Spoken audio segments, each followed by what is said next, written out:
כאשר הזמרה הקולית שלנו, זמרת השירה שלנו, זה בעזרתם של כלי הנגינה המהממים שנמצאים פה מסביבנו, ונותנים לחוויה הזאת עומק וגובה שבלעדיהם אי אפשר להגיע לרמות שיכולנו או נוכל להגיע אליהם בעזרת הילדים שלכם. ההורים שהיו נוכחים אתמול במאהל המחאה של משפחת שליט ראו את כוחה של המוזיקה. ילדי כיתות ד' גם שרו וגם ניגנו לכבודה של משפחת שליט מתוך הזדהות ומתוך תקווה ותפילה לשחרורו של גלעד בהקדם, והמוזיקה הביאה את כולם שם, ללא יוצא דופן. אז הכוונה שלנו היא הרבה שמחה והרבה אירועים מרגשים להביא את כל הזמרה אליכם. אנחנו נתחיל עם זמרתו של כינור דוד, שהיום בשפתנו הדלה קוראים לו נבל.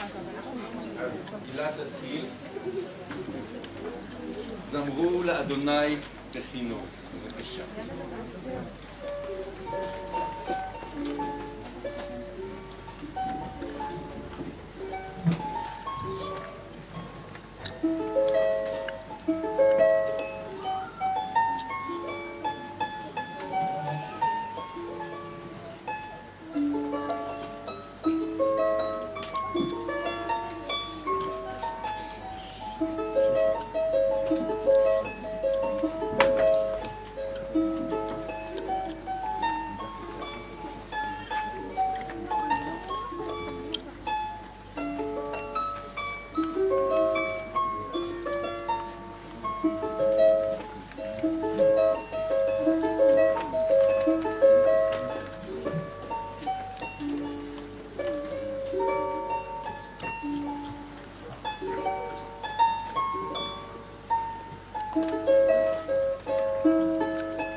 לפני שאנחנו מתחילים להודות קודם כל למשפחת ניצן שתרמו לנו כלי נגינה, את הכינור, למשפחה מבית ספר שלא נמצאת פה, שאנחנו נכיר אותה בהזדמנות אחרת, שתרמו לנו את הפסנתר שנמצא בבית הספר, ובהזדמנות זו אנחנו מזמינים אתכם איפה שיש פסנתר ישן אצל סבא וסבתא, כאלה שלא מנגנים כבר או במחסן, או כלי נגינה מאוד מאוד אנחנו זקוקים להם, במיוחד על מנת לתת אותם לילדים שאולי לא יהיה להם את האמצעים לזכור או לקנות כלי נגינה, וככה לאט לאט יהיה לנו מאגר של כלי נגינה שנוכל לתת אותם למי שיצטרך לנגן בהם.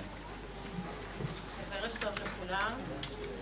קודם כל פתחה את הקונצרט הילה אופק, שהיא נגנית נבל, והיא מניחה שהיא תמשיך, היא התחילה עם הנבל הקטן שבו היא תלמד גם, והיא בהמשך, אני מקווה, תנגן גם הנבל היותר גדול.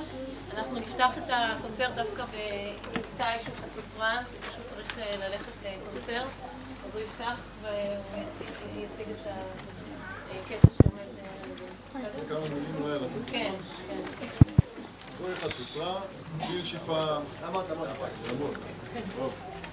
זוהי חצוצרה, כלי נשיפה ממתכת,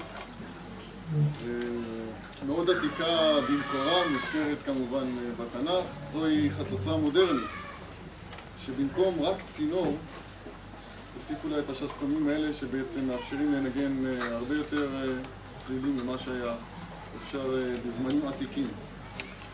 הצליל של החצוצרה בעצם נוצר בפייה הזו. כשאני מזמין אותה לפה, והצליל שלה קצת מצחיק. קצת אולי מאוד מצחיק, אבל זה באמת הצליל של החצוצרה. כאן הוא מתחיל, כאן הוא נוצר, והחצוצרה בעצם תפקידה רק להגביר את הצליל המצחיק הזה. כאשר הצליל, האוויר עובר בין כל הצינורות ויוצא דרך הפעמון. זהו הפעמון של החצוצרה. ולחצוצה יש דימוי מאוד תרועתי. בצדק, כי בדרך כלל נפגשים האנשים עם החצוצה רק בצבעים וכדומה. אז אפשר לשמוע הרבה פעמים את התרועה הזו.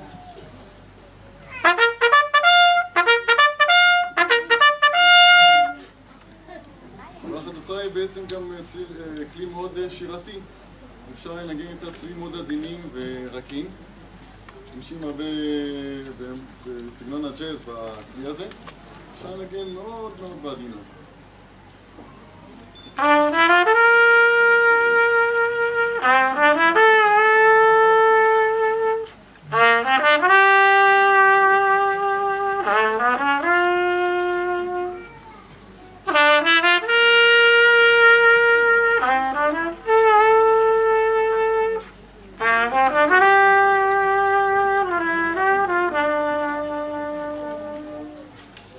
זוהי החצוצה.